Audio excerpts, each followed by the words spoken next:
Welcome to today's distillery webinar. Good afternoon to those who are joining us in APAC, and good morning to those who are joining us in EMEA. But wherever you are in the world, I hope that you're all staying safe and well in these troubling and challenging times. Just having a look at the attendees list, there is a few familiar faces and familiar names that I've seen before, and who will know who I am. But my name is Simon. For those who don't know me, I'm the group director at Distillery in APAC. I lead our operations in our office in Singapore. My background is very much working in agencies. I've been in London, Sydney, and now in Singapore, helping brands like AIG, Hyundai, MasterCard, Unilever, O2, GE, connect with their audiences, whether that be through integrated campaigns, smart and engaging content, events and activations, strategic partnerships and sponsorships, or social and digital led campaigns. So a wide breadth of experience. And I've been with Distillery since the start of 2020. Now I know a few people on this call again will be familiar with Distillery, but there is quite a few that probably haven't come across us before. So I just wanted to take a couple of minutes just to introduce Distillery and who we are and what we do. So we're an independent, agile and forward-thinking content studio that blends evidence and insight to help brands win new fans through content. So in other words, we create awesome video and written content that is grounded in strategy and data, and then we help amplify that through well-planned social targeting, making sure that the right people see it, engage with it, and act on it. Essentially, we like to think of ourselves as an end-to-end solution for clients when it comes to content. So we talk a lot about winning fans for brands, and that's the language that we like to use, and how you can turn passive consumers into passionate fans. Fans are more likely to believe in, advocate for, and share what you do. If you think about that, think about Apple fans, you think about people who prefer Nike over Adidas, or people that buy Toms or Patagonia because of the positive impact that they have on the world. You know, those are they're passionate fans for those brands. And at Distillery, we believe that you can build a much deeper connection with fans and through really kind of awesome content and storytelling. So we do this for a variety of brands and businesses all over the world. On the B2B side, we work with the likes of Google, Okta, Kearney, where we take complex and technical customer success stories and distill that information into informative and easy to digest case studies. We work on the B2C side as well. So we start by understanding the audience. We use our proprietary tools and social listening. We analyze the channels they're using and what they're engaging with. And then we create compelling content that we think, which we know will resonate with that audience. And that's very much largely through video and written and social content.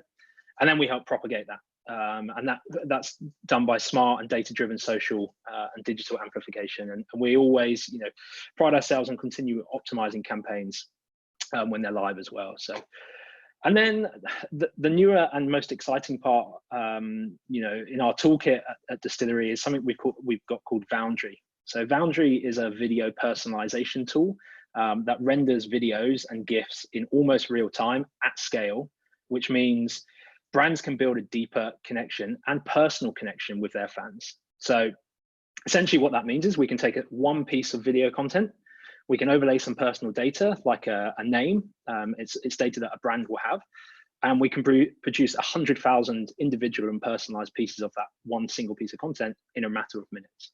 And for us, we're really excited about the opportunities that this unlocks for brands when it comes to CRM, data visualization, and encouraging participation, or product recommendations. That the ideas we're finding are actually endless if you've got some data and there's a content idea there as well. So that's I guess enough about the sales pitch of Distillery and an introduction to us. As I say, if you've got content needs, if you want to have a chat about content, whether it be written, video, or social, then give us a call. And if you've got existing content and you want to work out how you can personalize that to have that deeper engagement with the audience, we'd love to hear from you. So do reach out to us. My details will be shared at the end. So that was the intro to Distillery and myself. Why are we here today? Why have you all joined our call? So it wouldn't be a webinar without me saying we're living in unprecedented times. The most overused sentence in the world, but it's true. And without knowing the age of everybody on this call, I think it's fair to say that we've not experienced anything like this in our lifetimes. We've all been affected both professionally and personally And it's probably the toughest period that we'll ever go through in our careers. I hope, touch wood. But behind every crisis, I think, comes opportunity, and we've been forced to stop, take stock, and adapt what we're doing. And that can be a positive, as it may have been the catalyst for change that we needed. You know, as individuals, we're learning new skills, we're spending more time with families, we're reconnecting with old friends. You know, the pollution rates are reduced, climate change is kind of, you know, going down. And we're doing those jobs that we're putting off. And I think as communities and as people and as a human race, we're coming together. And as marketeers, we've had to respond to this. So, you know, that 2020 marketing plan that you may have written at the start of the year has been thrown in the bin. It's likely that your budgets have probably taken a hit, and, you know, certainly your customers and their habits have changed significantly. So as marketeers, we've got to respond, and how you connect with your brand's fans or your audience is very different. And doing that in a meaningful way throws up many challenges we weren't necessarily prepared for or couldn't have predicted. So today we'll look at what brands have been doing to shift their strategies over the past few months. How have brands used emotion, empathy, and offered a helping hand to support their audience? What trends are we seeing now that we can learn from that might help us in the medium to long term? And what will the new normal be for society? And how, as marketeers, will we communicate plans? Our communication plans need to evolve. So I'm not going to be talking too much on this. I'll be leading the questions, but we've pulled in 3 industry experts to help provide their insight and advice on this at this time in the current and the future state of our industry. So we've got a nice mix here. We've got representing, I guess, the brand side, dialing in from Australia, we've got George Ween from Coke. From the agency side and giving that perspective, we've got Dick Van Motman, who was the former global CEO for content and creative at Dentsu Aegis Network, and he's dialing in from Singapore. And then we've got Ferdie, who's dialing in from Bangkok. Ferdie's the co-founder and CEO at Ampverse, who, for those who haven't heard of Ampverse, are an eSport and gaming specialist agency. They kind of act as a bit of a hybrid across everything on the eSports and gaming side, whether it be media, the rights, influencers, and partnerships. These guys will introduce themselves properly in just a moment, but you know, a huge thank you to them in advance for giving up their time today and imparting their wisdom on us. There is lots of questions. I've got a heap of questions to get through, but this is an interactive session. So if you do have a burning question, please do use the Q&A chat function that we've got on Zoom. You should hopefully find that at the bottom of your screen, depending on what platform you're on. But by all means, punch in a question there, and we'll kind of read through some of those as we go. But I hope you guys really enjoyed today's session and kind of take something from it that you can use in your day-to-day working role. So with that, I'm going to attempt to bring everybody up on screen and introduce you all properly. Just missing Ferdie for some reason. Yeah, I think Ferdie needs to, there's a window that pops up that says the host wants you to start your video. So I think that's probably the window that he needs to click. There we go. Hopefully we'll have him shortly. But I might just start with you, George, to kick us off. Just quickly, kind of keen for you to introduce yourself and perhaps tell us a brand that you've seen during, over the last few months that's caught your attention that you think has reacted well to the COVID situation. Of course. Thanks, Simon, and good afternoon or good evening to everybody on the call. Yes, my name's George Ween, so I work for Coke in their marketing team.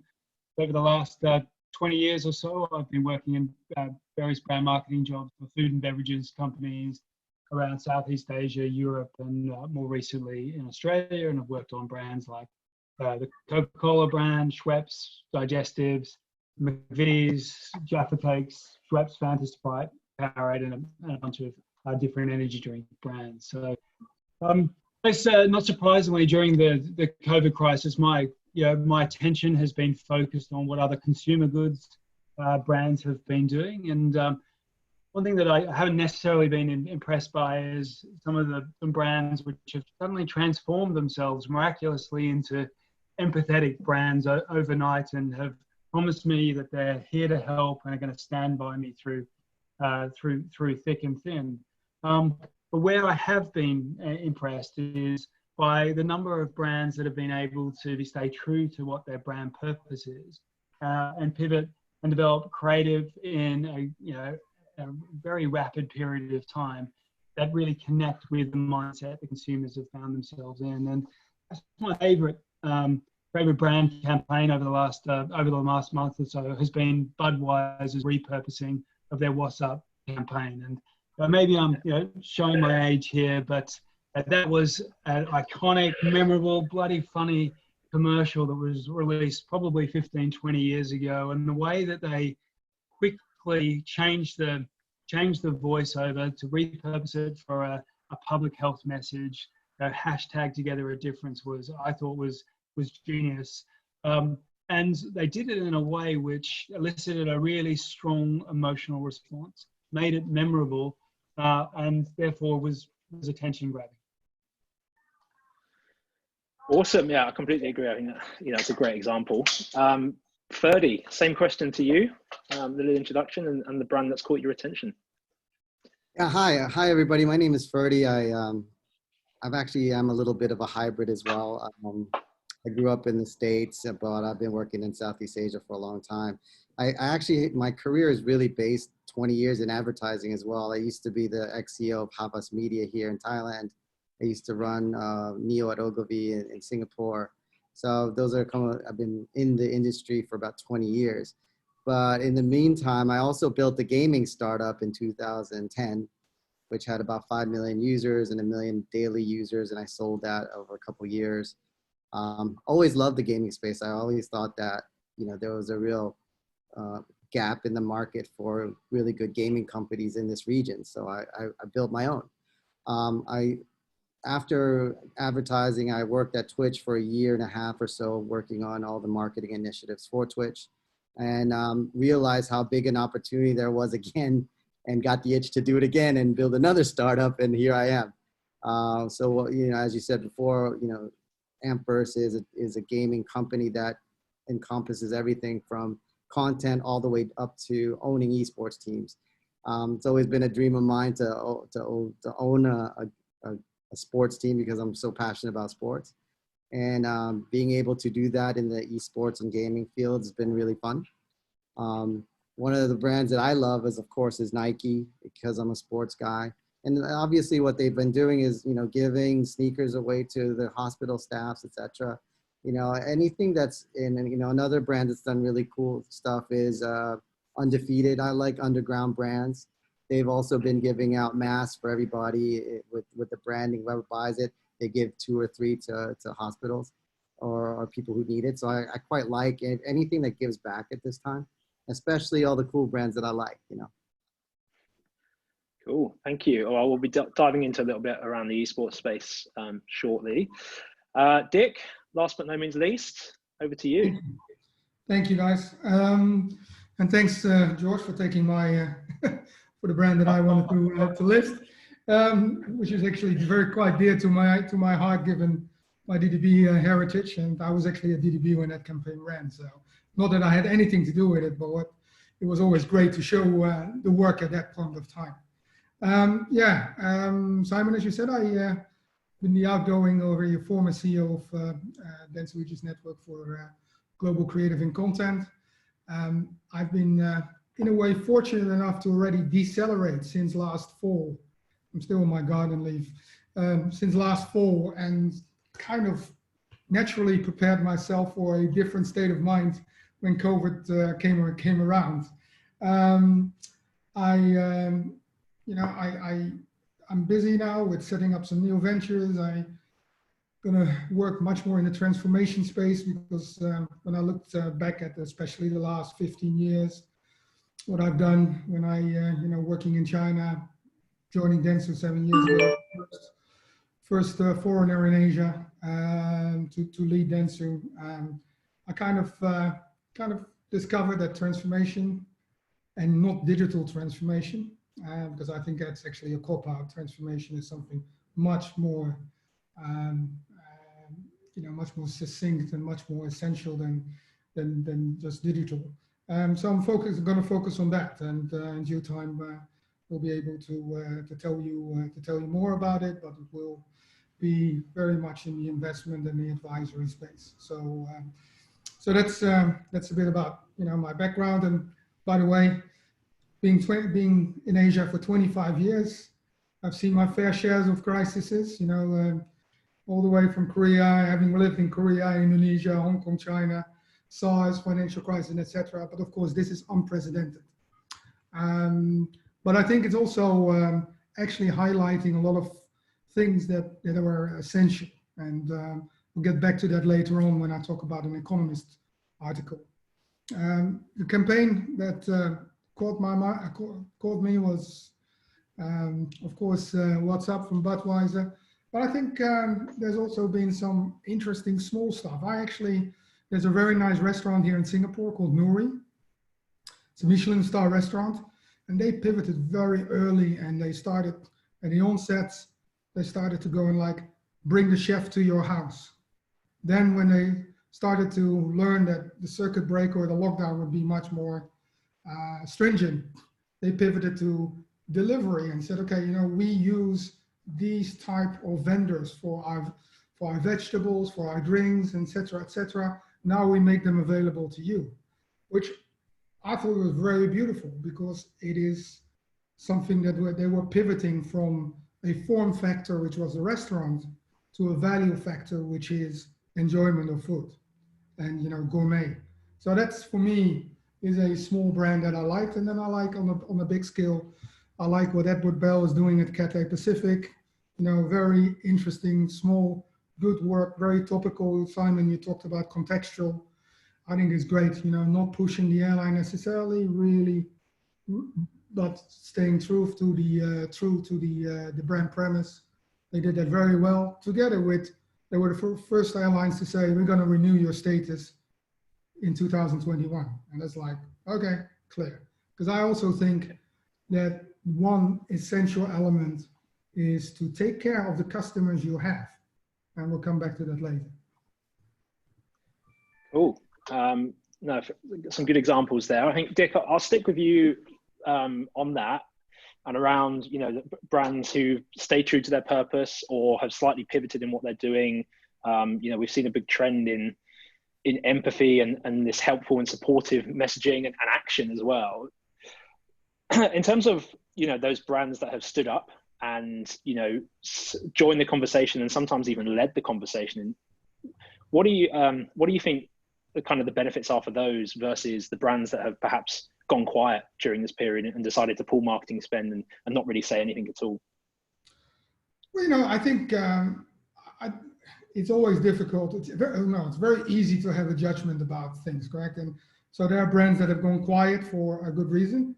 I hope then just that those brands have not gone quiet and said okay, I'm going to save money, but that they are going to repurpose their marketing spend, their marketing staff on becoming purposeful, and not purpose-led, but purposeful. And we're all talking about brand experiences. And so now is the time to show that you understand your consumers, that you understand time, because we all know brands live in a world. Well, this is the time to show it, that you understand the world, you understand what your consumers are going through, and then give them the experiences they need. And that can come down to what I think is very simple, basic stuff. For instance, look at the loading time of your website. Look at the e-commerce experience. Look at the number of people that have come to your site and you can't serve them because you're out of stock. Do you capture their data? Do you retarget them? These are very simple things to show that you're doing customer experiences, as against to the big lofty statements. Yeah, because I can show you a reel, I've got a reel here of 30, 40 brands that have this, we're here with you.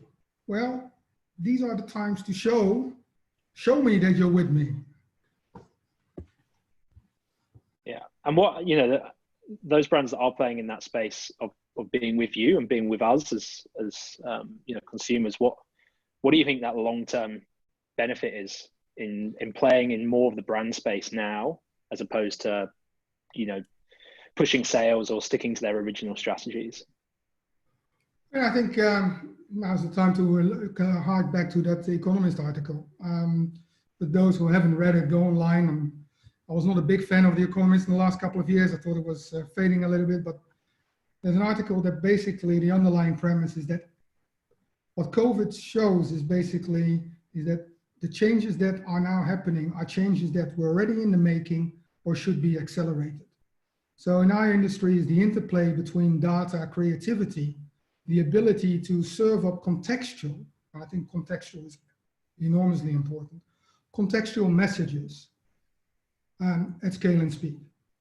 I think, you know, that's important. And so now is the time to show whether you have muscle memory, and that's why I talk about transformation and not digital transformation, whether you have built-in muscle memory within the company in order to change, in order to pivot and to think in terms of value and not form. Everything that gets disrupted previously or now are things that think in terms of form. And it's very human, it's very normal, because form is something you hold on to. Form factors are something that was used in the past to build big businesses and brands because of CapEx spends and all that. But now it's all about how do I deliver best value, what kind of capabilities, what kind of technology do I select or deselect and serve up a better customer experience. So I think it's the ability of the companies that can do that and that can really have a very sharp point of view of what is happening, what they stand for, and translate that into a relevant experience. Yeah, no, I think you're completely right there. And George, coming over to you, I guess on the brand side, you know, you mentioned purpose and staying true to what the brand stands for. I think for those who didn't see it, there was an article back in March that Coke were going to come off air in Q2 to mitigate the impact of the F&B industry shutting down. How have Coke's marketing activities changed as a result of the COVID crisis? I think one of the things that we've been trying to do is understand what the consumer mindset is or is likely to be over the different phases of the crisis, and thereby adjust our marketing activities so that they're going to connect with consumers, the relevant consumer mindset at the different during the different phases. The other thing that we've been really guided by is our company purpose, which both Dick and Fernando have been mentioning, which in our company purpose is to refresh the world and make a difference, to make a positive difference within each of the communities that we operate in. And really in the first phase of the crisis, at the onset of the COVID-19 pandemic, when fear was at its peak, we decided that our role was really to try and make a difference, and we wanted to do more than say. And as a result, we paused our advertising and we focused our efforts on redeploying our resources in supporting the local communities as best as we could. And I think during this period, we've invested about $100 million in supporting local communities deal with some of the effects of the crisis and support people during that. But as we've been going through the first phase, we've been looking at what the second phase is, the recovery phase, and we've been predicting, and it looks like it's transpiring that that consumers are, while still concerned about the pandemic, are looking at it in a more calm way, a bit more hopeful and optimistic about the future. And therefore, our approach over the last few weeks in different markets across Asia Pacific has been to try and inspire people and talk about a better us. And we've just released some content which you may have seen, and you can, on the call, can Google after this, called the Human Race. And at the heart of that is a message of optimism and hope, and really celebrates the humanity and generosity of spirit that we've seen in communities across the world in times of adversity. Now, whilst, you know, in most markets around the world, fortunately, we're in the recovery phase. Now looking at, you know, what the next phase will be, which is, you know, we're calling, and many others are calling, the new normal.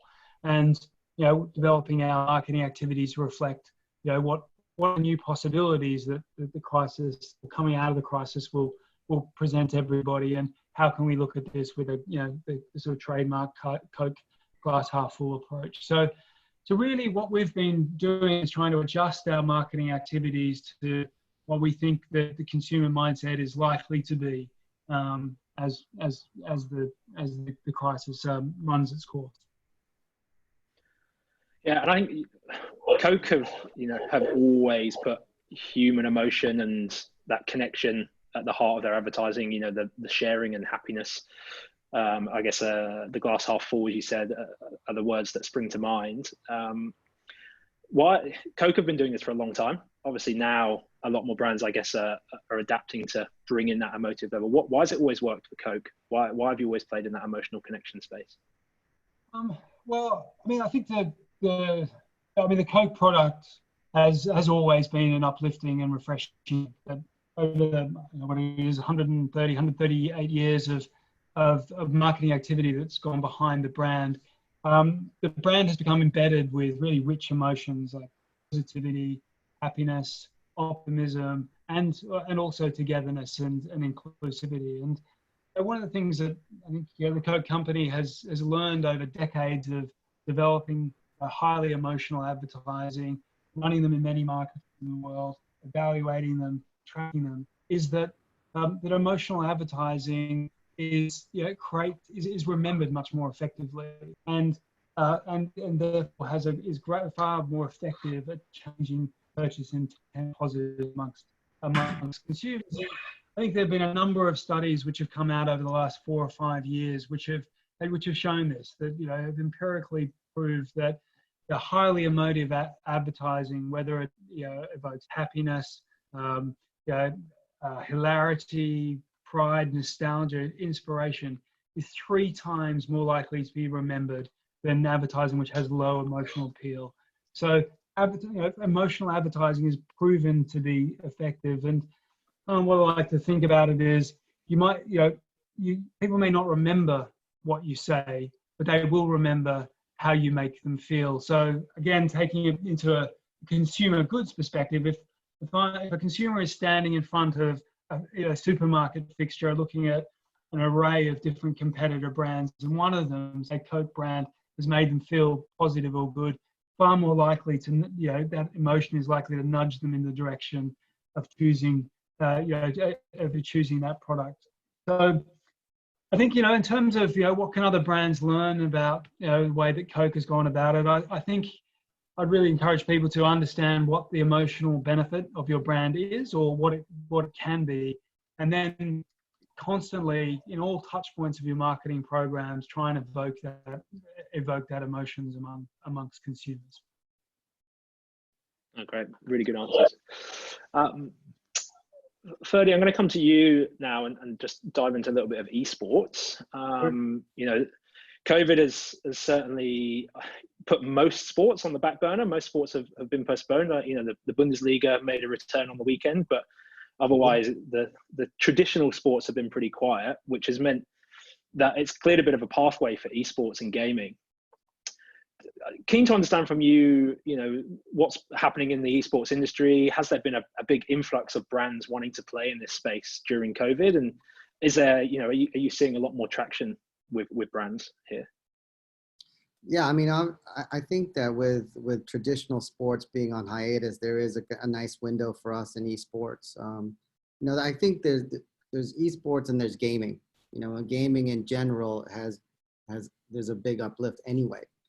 It's a growing field. You know, here in Southeast Asia, it's about 20 billion hours of gaming content being watched. So there's an increase of about 40% over in the last month or so in just gaming content.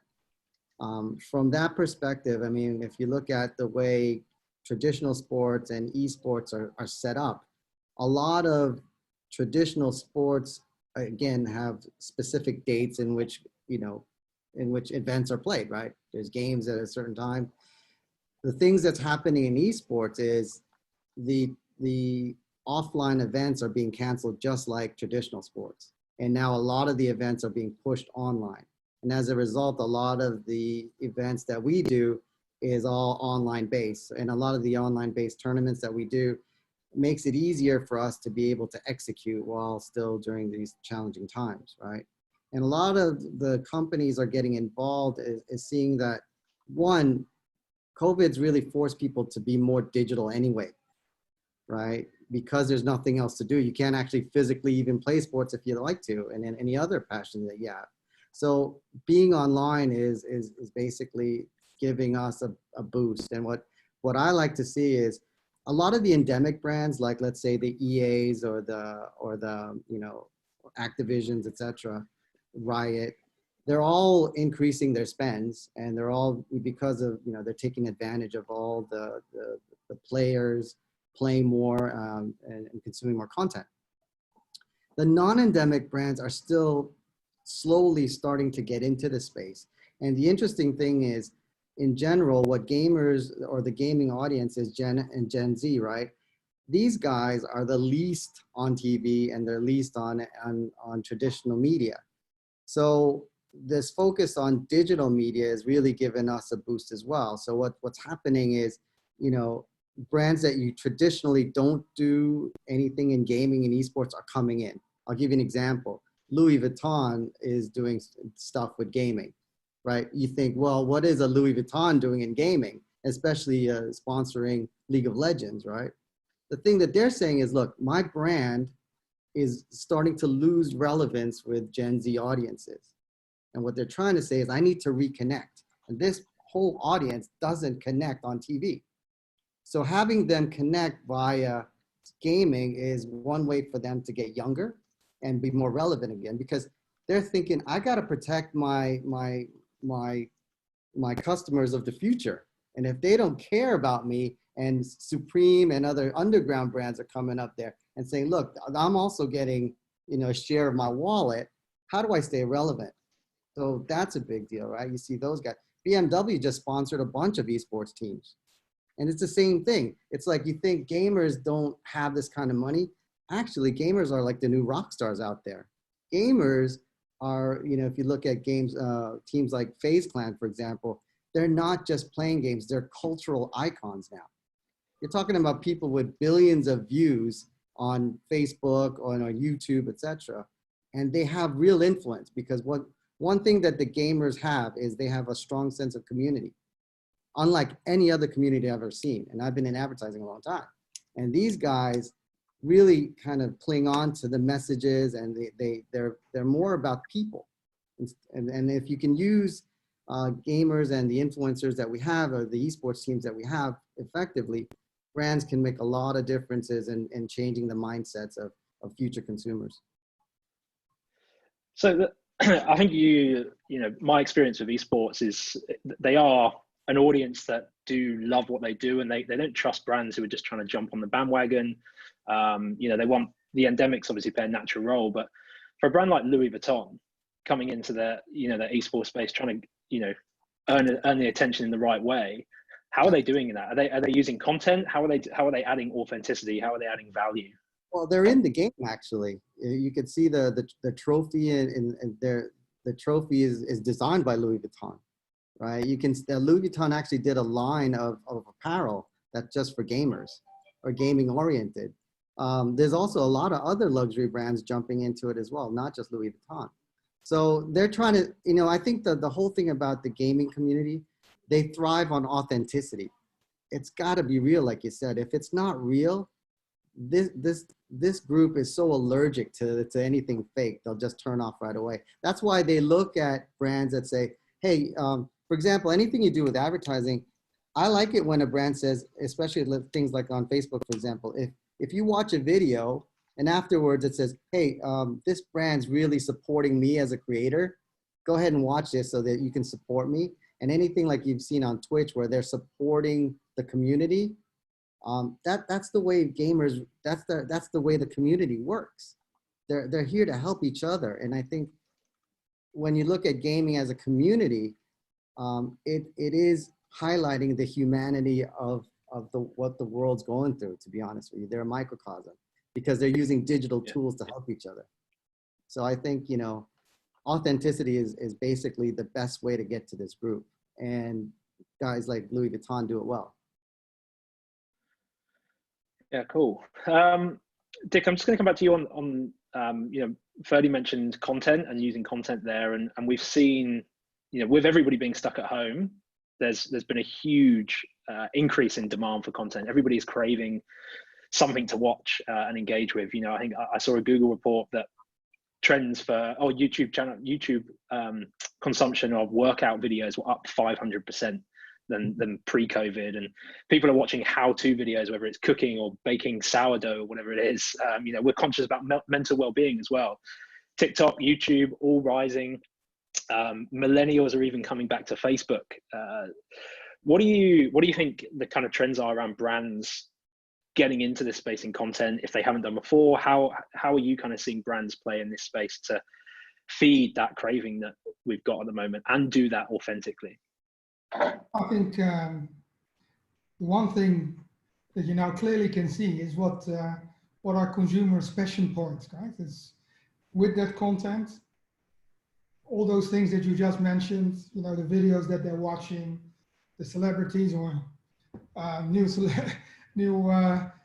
to be made celebrities that are coming online that they're gravitating to. It clearly shows you where the passion points are, and I think from a research point of view, this is phenomenal. So you can really analyze that very well. I think the way to deal with it as brands is to be very careful on the one hand, because as Ferdie just says, authenticity is still key. And I think it's not just authenticity, it's also about what do you bring to me? Because I'm now in a content stream which I have very purposely chosen. I'm very passionate about this, and you're gonna insert yourself into it. Is that a meaningful insertion? Is that really, and do you enrich my experience?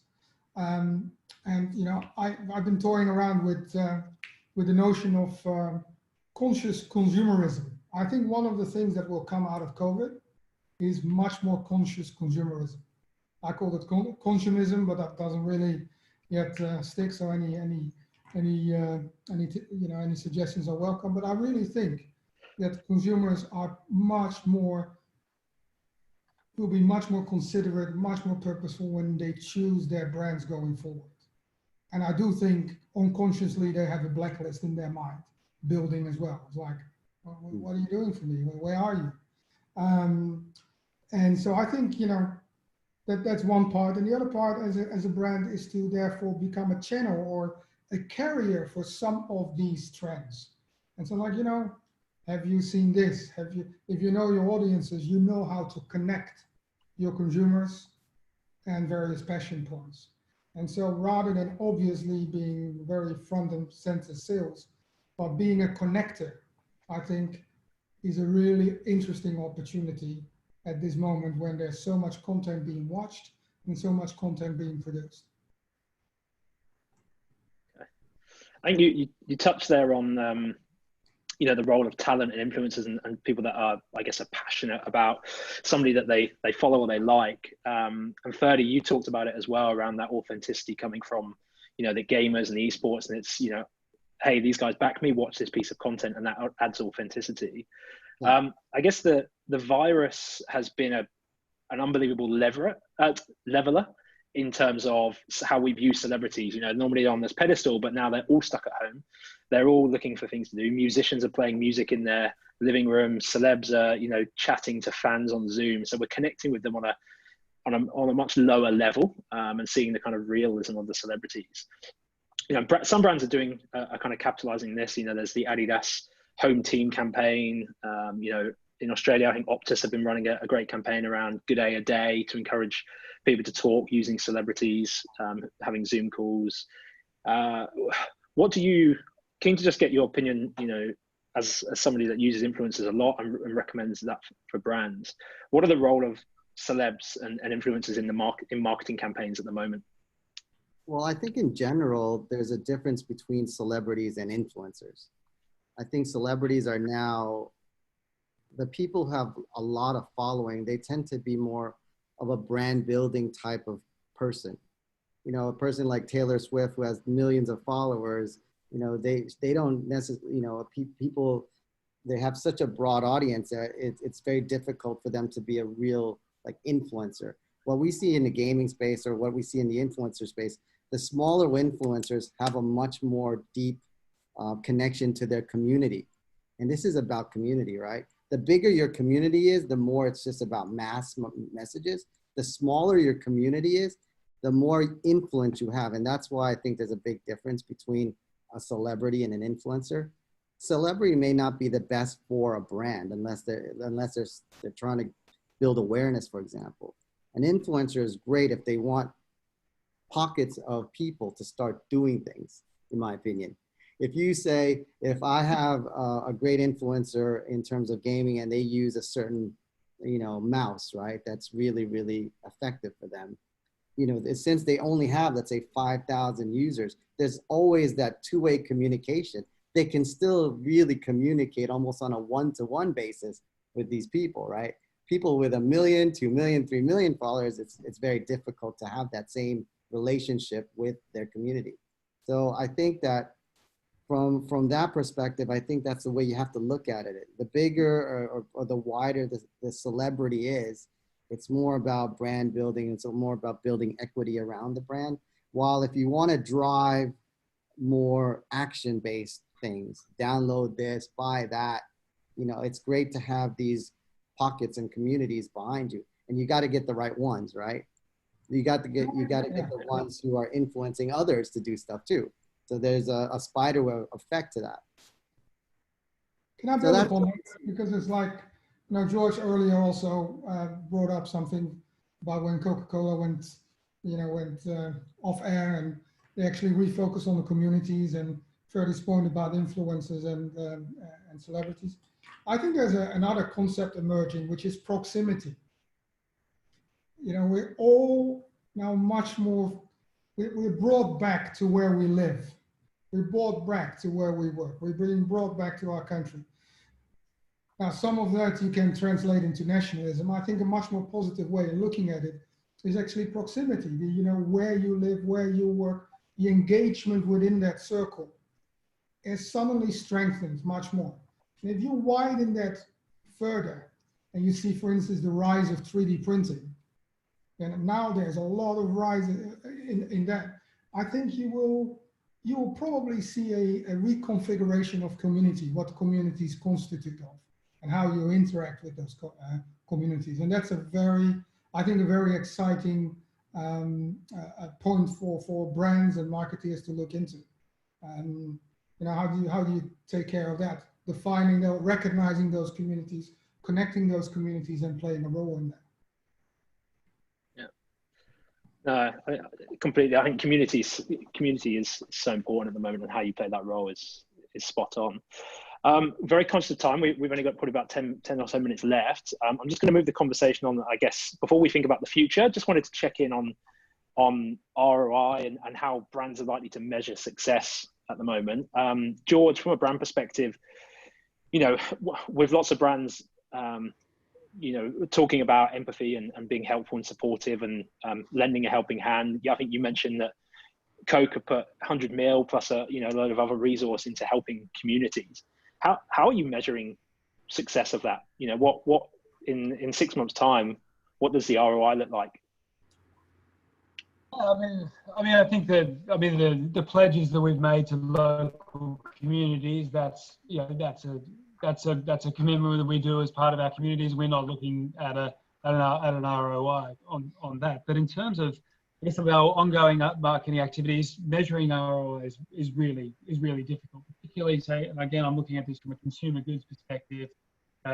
Sales are just so volatile. You've got one channel which is like grocery, which is doing really well, and then you've got others like pubs and clubs and restaurants, which are practically zero in terms of sales. So the way that we're looking at evaluating all of our marketing activities is through tracking measures. So, you know, campaign tracking, brand tracking, understanding how we're how brand perceptions and attitudes are changing, and how that is linked to purchase intent. So a much softer evaluation of the impact of our communication campaigns, but really the best that we believe that we're able to do at the moment as we move through the phases of the crisis, and as more and more sales channels for us, or marketing channels open up for us, we'll be able to evaluate the return on investment in a much more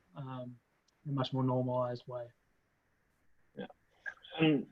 Do you think once we've broken the back of COVID, hopefully we've come out of it, we are unfortunately going to be in a recession and potentially even a depression, based on where the economy is going at the moment. Is there going to be a lot more pressure from your senior managers and your senior execs to really fight for that bottom line, much more focus on sales and conversion? And do you think you'll be able to get the budgets for the big brand campaigns when the income's much lower and there's much more focus on that bottom line? Yeah, I mean, I think unless you're in a select number of businesses or working on a very short list of brands, we're all commercially challenged, and cash is king at the moment. However, I mean, I think the history, at least from the CocaCola company, is that those brands which invest in a crisis come out better. Those brands which invest behind their brands gain market share, and then in the long term, the return on investment on that investment is multiplied many times from an investment that you make in the normal course of investment. So that's very much our approach, is to invest. But probably one of the big changes we're focusing on is as we invested across our portfolio from Coke, which is our monolithic brand, through to some of our smaller brands, we're focusing on investing behind the bigger brands, because that's where you're able to drive return on investment now.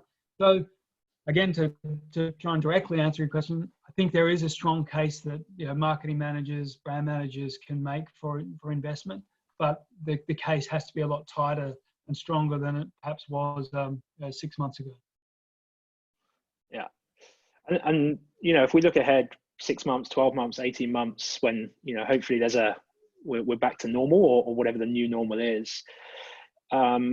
Question for you, Dick. Do you think we're likely to continue to see this emotive, supporting led marketing continue? And is there an expectation now from consumers that that's how they want brands to act? Yeah, I always have a little bit of a challenge to just label it like emotive versus others. I think it's a combination of, right? And when I grew up, one of my lessons was that I work in the business of advertising and not in the advertising business, which means we're helping our clients to build brands and businesses, and you do that with a combination of things. Yeah, and there's a role for emotive, there's a role for mass media, but there's also now very much a role for very personalized and very contextual and experience-led type of approaches. I think it's that mix, and we've got all the tools now to our disposal. And again, I hark back to that article, that Economist article, where it says, COVID only accelerates the changes that were already in the making. Machine learning, artificial intelligence, holograms, robotics, all these type of things. It's time for that. And in our specific industry, it's data and creativity that needs to come together. Whether you are running an emotive-led campaign, you can slice and dice that differently to the various community with different passion points. And how do you do that? And so I think, for me, it's not an either or. I always have a little bit of a challenge with these either or questions, because it depends on the moment, depends on the brand, depends on where you are. And as George just said, they're making a very conscious choice to go and focus on their big brands. And their big brands have very defined brand territories. I think their challenge now probably is to make sure, is that brand territory now contextualized in the right way for this time?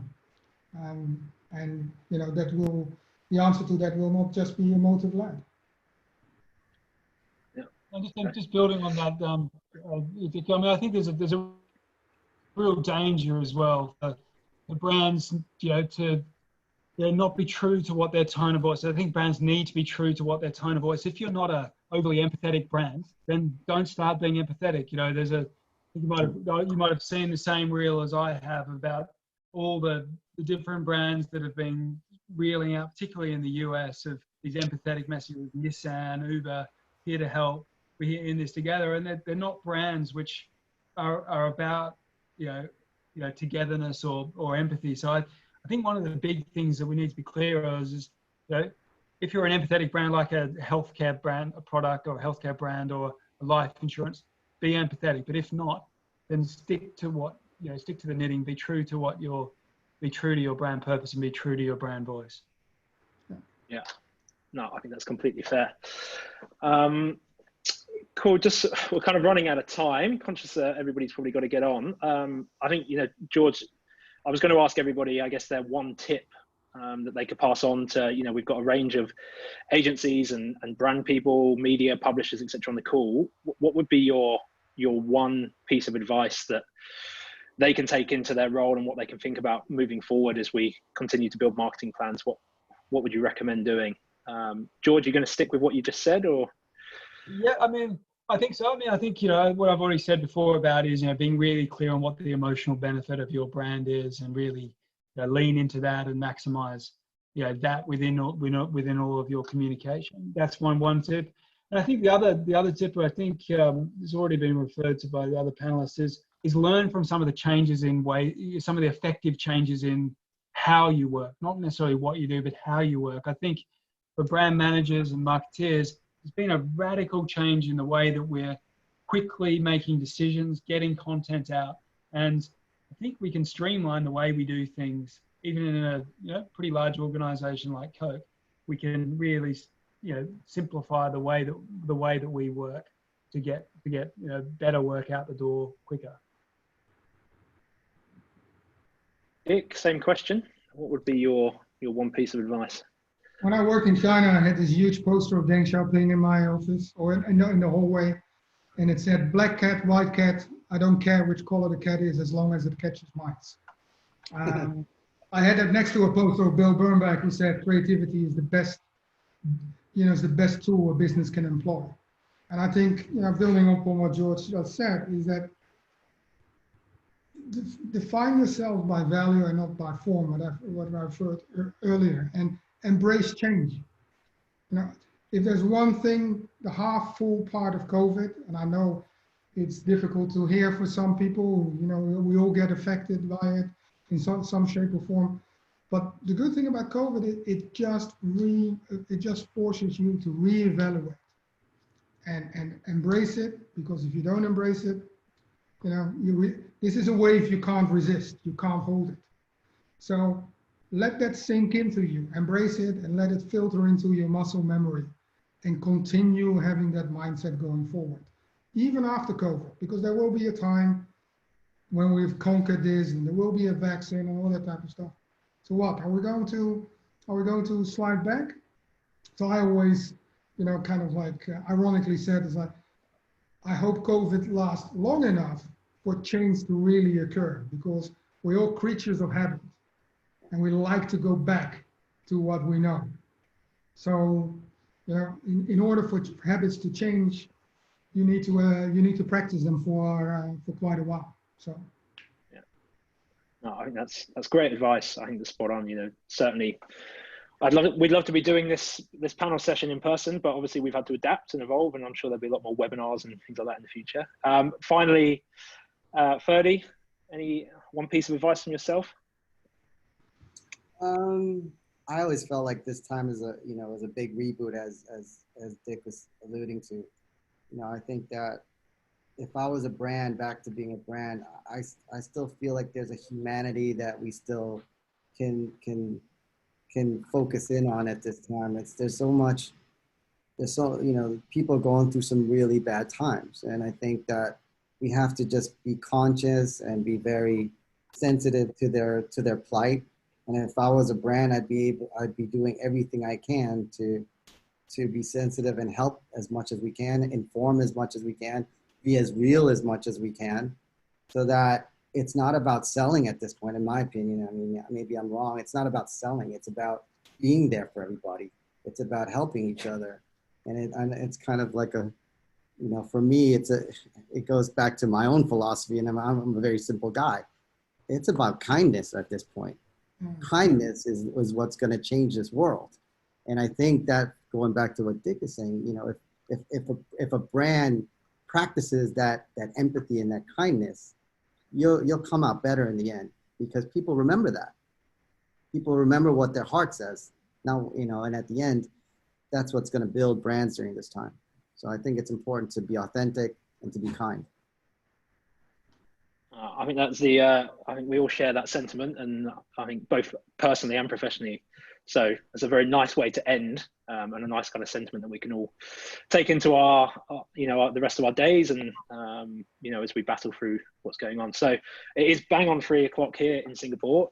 So I'm sure everybody's got to run off and continue with meetings. George, it's probably the end of your day, time for a beer. But thank you, gents, for giving up your time. It's been very insightful. We could have talked for hours, I think, on a lot of these topics, and I'm sure you know, everybody watching has really taken some value out of this through what you guys have said. So thank you very much. Thank you so much. Cool. So just finally to wrap up from myself, you know, we have really enjoyed hosting today. As say, you know, if you've got any content needs, I think Dick mentioned something about personalization, that brands should be using personalization. That's what we do at Distillery. That's what we preach. So by all means, do reach out to myself. You know, you can find me on LinkedIn, or it's simon@wearedistillery.co. And we're on all the social channels as well at We Are Distillery. But most importantly, I hope everybody stays safe, stays well. I hope that we get through this as soon as possible, but we're all changing for the good anyway. And, you know, hopefully there's a bit of normality on the horizon. So thank you, everybody, for joining. We'll be following up with an email in case you want to share this video with other people, or rewatch any of it, or you missed the start. So yeah, thanks very much. Have a good day, everybody.